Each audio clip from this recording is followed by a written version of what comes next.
Can you tell us why is it important to include a visit with the Pope during your visit to Europe to talk about climate change?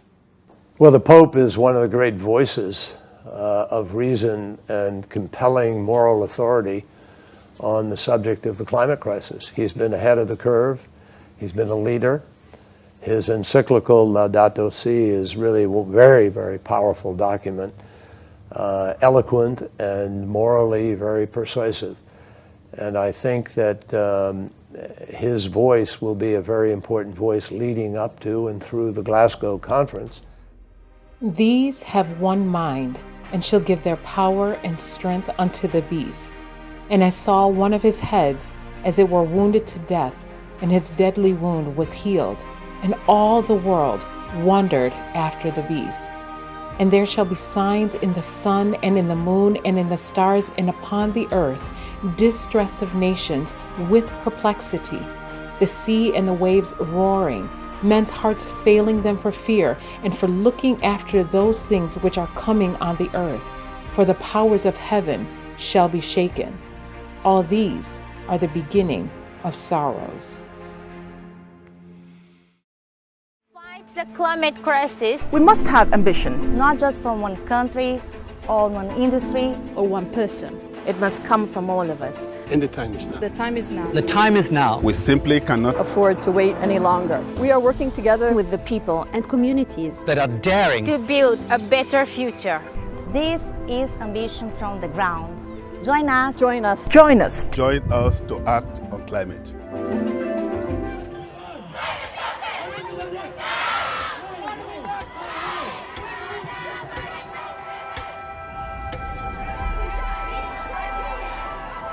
The future I'd like to see is a future where everybody works together. In Glasgow, we are looking for action.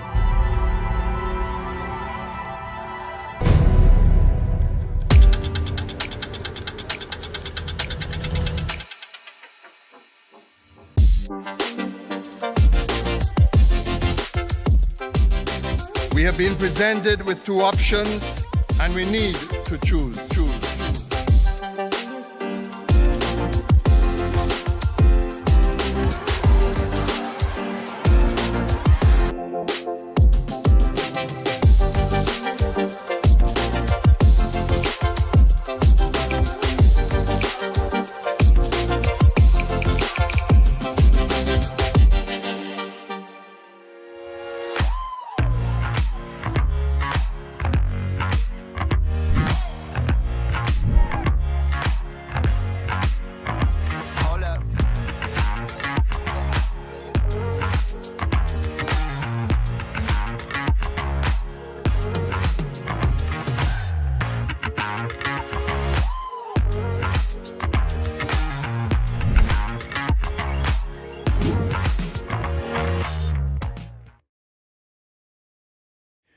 There could not be a more important moment that we should have international agreement. The epidemic has shown us how crucial it is to find agreement among nations if we are to solve such worldwide problems. But the problems that await us within the next 5 to 10 years are even greater. It is crucial that these meetings in Glasgow, COP26, have success, and that at last the nations will come together to solve the crippling problems that the world, the globe, now faces. Well, Christian, Glasgow absolutely has to be the moment that the world comes together and agrees on commitments that limit the worst impacts of climate change. This has to be the moment that we do it. And Glasgow is a critical moment for all of us, not for America, not for UK or France, but for the world. We have to come together to make good on the promises that were made in Paris. Right now, we're not. This must be the decade of decision and the decade of action, and every country is required to step up.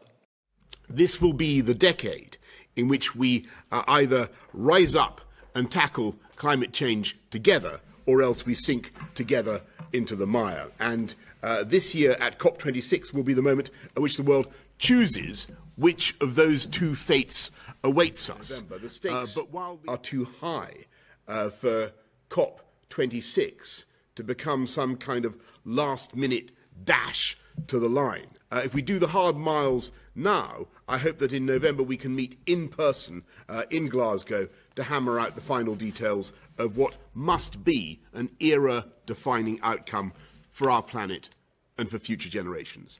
We are serious about 1.5 degrees.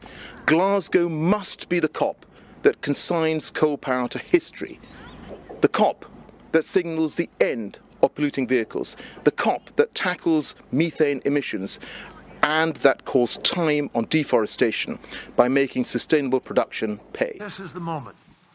Glasgow is the last best opportunity that we have, that best hope, that the world will come together and build on Paris. Paris does not alone get the job done. If all of us did what's in Paris, we still see a warming of maybe 3.7 degrees or more. And we're not doing all that we set out to do in Paris. So this is the moment for countries, common sense, governments, people to come together and get the job done. L'accord de Paris pour le climat est accepté. The gavel that came down at the 21st UN Climate Summit wasn't the first, but Jennifer Morgan of World Resources Institute says this time it was different.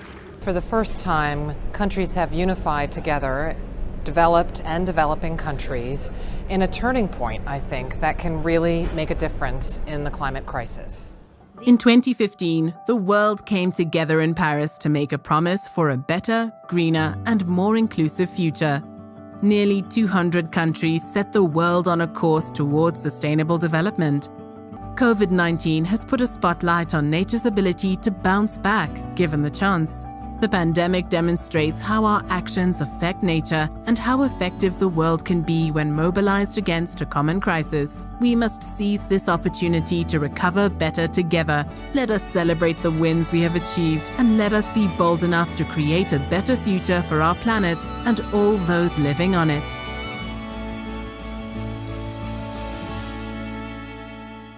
But Paris was easy compared to what we have to do in Glasgow.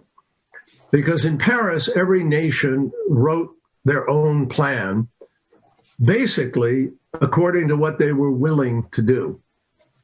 And Glasgow, I think, and I've said this many times, is without exaggeration, really the last best hope we have to be able to pull ourselves together. Seeing all of that, we have to go to Glasgow and we have to write the plans that we have to write. Since the signing of the Paris Accords in 2015, leaders of all nations and all walks of life have pledged themselves in the fight against climate change. The Bible tells us that the time will come when the nations of the world will unite as one in opposition to the God of heaven and earth. For they have consulted together with one consent. They are confederate against thee. But what will be the result of this confederacy? These have one mind and shall give their power and strength unto the beast. These shall make war with the Lamb. The Bible here forewarns us that once the nations unite, they will give their power and strength unto the beast.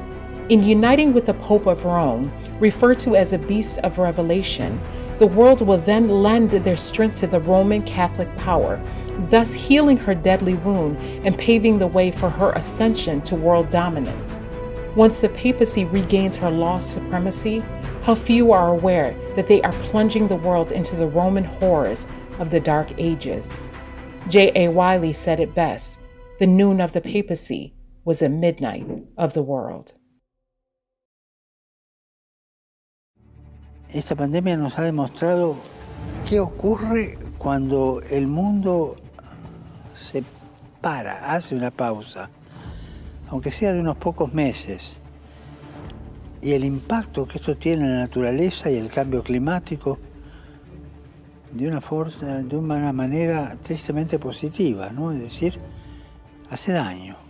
Y esto nos demuestra que la naturaleza global necesita de nuestras vidas en este planeta. I know that the Holy Father himself sees climate action as one of the key issues that we need to work on together. If we look around the world, we've got 1.3 billion people of Catholic faith. That is a lot of people who can help not only change the way that they conduct themselves, but also influence others. That's why he has been collaborating closely with Vatican officials to ensure that climate action is a priority in every person's life. And Mr. Sharma explains that with so many people of faith in the world, religious leaders have an important role to play in guiding people to take the right action when it comes to tackling climate change.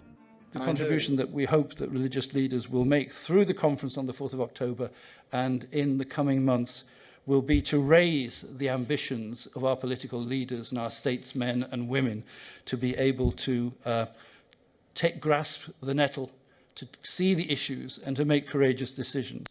Nearly 40 leaders from the world's major religions and 10 leading scientists have been invited to participate. They will play a key role in encouraging diverse groups of people to care for the planet through their actions. The vast majority of the world's population have a religious belief. So clearly, mobilising faith communities is really important in the fight against climate change. Okay, so in October, we're inviting nearly 40 faith leaders and 10 scientists to the Vatican to talk about climate change. And this is in advance of COP26, the Climate Change Summit, that will take place in Glasgow in November of this year. So we have partnered up with the Italian Embassy to the Holy See, who are our co-hosts for COP26, and also with the Vatican itself to run this initiative. And we're hoping that the faith leaders will come and they will give a message of encouragement and they will ask political leaders at COP26 to show ambition in tackling climate change. You're on a very important mission here to Europe. Can you tell us why is it important to include a visit with the Pope during your visit to Europe to talk about climate change? Well, the Pope is one of the great voices of reason and compelling moral authority on the subject of the climate crisis. He's been ahead of the curve. He's been a leader. His encyclical Laudato Si is really a very, very powerful document, eloquent and morally very persuasive. John Kerry has been meeting with government officials and business leaders ahead of the United Nations Climate Change Conference due to take place in Glasgow later this year. The former US Secretary of State spoke to Vatican media after his meeting with the Pope, and when asked why he came to visit Pope Francis, he said that he believed when it came to the climate crisis, Pope Francis is one of the great voices on the subject. He also talked about Pope Francis's encyclical Laudato Si, saying that it was, quote, a very, very powerful document, eloquent and morally very persuasive. Well, the Holy Father is one, if not one of the most powerful voices on the planet. And he's been extraordinary in the eloquence of his call on people to step up and be reasonable and to live out our responsibility as human beings in caring for God's creation. But because he is above politics and outside of the hurly-burly of day-to-day national conflict, etc., I think he can sort of, shake people a little bit and bring them to the table with a better sense of our common obligation. So for the last 6 months, we've been running virtual preparatory meetings for the event in October. And we've been hearing from the faith leaders and the scientists their views on the environment. What has been really striking has been how much they agree. So the scientists bring the data on climate change, but the faith leaders really agree with them. They say that, that nature is sacred and that it is our duty to protect the environment. I think His Holiness speaks with a moral authority that is quite separate. It's unique, and we need all the power we can bring to the table. And I think that his voice will be a very important voice leading up to and through the Glasgow conference, which I believe he intends to, hopefully intends to attend. So the two things together, I mean, this is their words, not mine, but they've talked about the sort of the facts that science bring, partnering with the passion and the motivational qualities of faith leaders. And we think that these two things together can really make an impact. I mean, as you know, about 84% of the world's population are affiliated to a faith. So if faith leaders motivate their followers to take action on climate change and to ask their governments to be more ambitious, this could really have a significant impact. As the UK prepares to host the United Nations Climate Summit COP26, churches across the UK are getting ready to take action through Climate Sunday. We're calling on churches all across the country to get involved in taking action for climate justice. We're inviting you to speak up. The church can bring a distinctive voice to the call for climate justice, rooted in our faith in a just and generous God. Join with others in calling for our leaders to be courageous at COP26 and to take ambitious action for creation. The Pope asked you to prepare the commission COVID-19. He asked you to prepare the future, not prepare for the future. Can you explain to us what that means? It's a system preparing the future, then it's preparing a system that fully integrates the human person, makes all systems very inclusive, characterized by solidarity, so that the human person is never treated as an afterthought or something that is left aside. The crisis is showing us that we are one humanity. Every human being, every people, each culture is part of this one varied, rich, and interdependent humanity. It is showing us that overcoming a crisis like this one is possible when we become aware of the importance of looking after the common good and taking seriously our individual responsibility. Yes. And he says to prepare for the future is to prepare for you.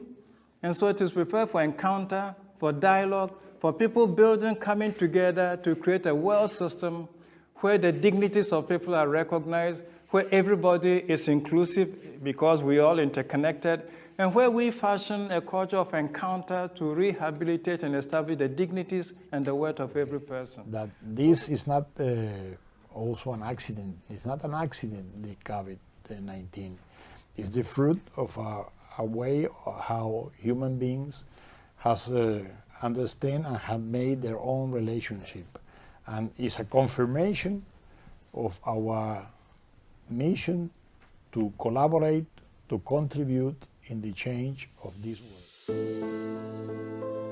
The Jesuit Superior General has just confirmed that our current crisis is, and I quote, a confirmation of our mission to collaborate, to contribute in the change of this world, end quote. Under the guise of combating the climate crisis and subsequent pandemic, the Pope is far-reaching and is gathering the entire world under his authority. Once the Pope is able to bear sway over the world, he will lead the nations into false worship through the implementation of Sunday sacredness by law, which is the mark of the beast. So the church claims that humans are responsible for looking after nature. This comes from Genesis, when at creation God charged Adam to till and to keep. This imperative for care also extends to the teaching about resting on the Sabbath day, which is for human beings also to preserve creation. All this Bible prophecy has foretold is coming to pass just before the second coming of Jesus Christ. See Revelations 13 and 14. As we see these monumentous events unfolding before our very eyes, as we see the marshaling of nations, the increase in calamities, pestilences, and war, may we know that Christ's coming is even at the door. Lest coming suddenly he find you sleeping, what I say unto you, I say unto all, watch.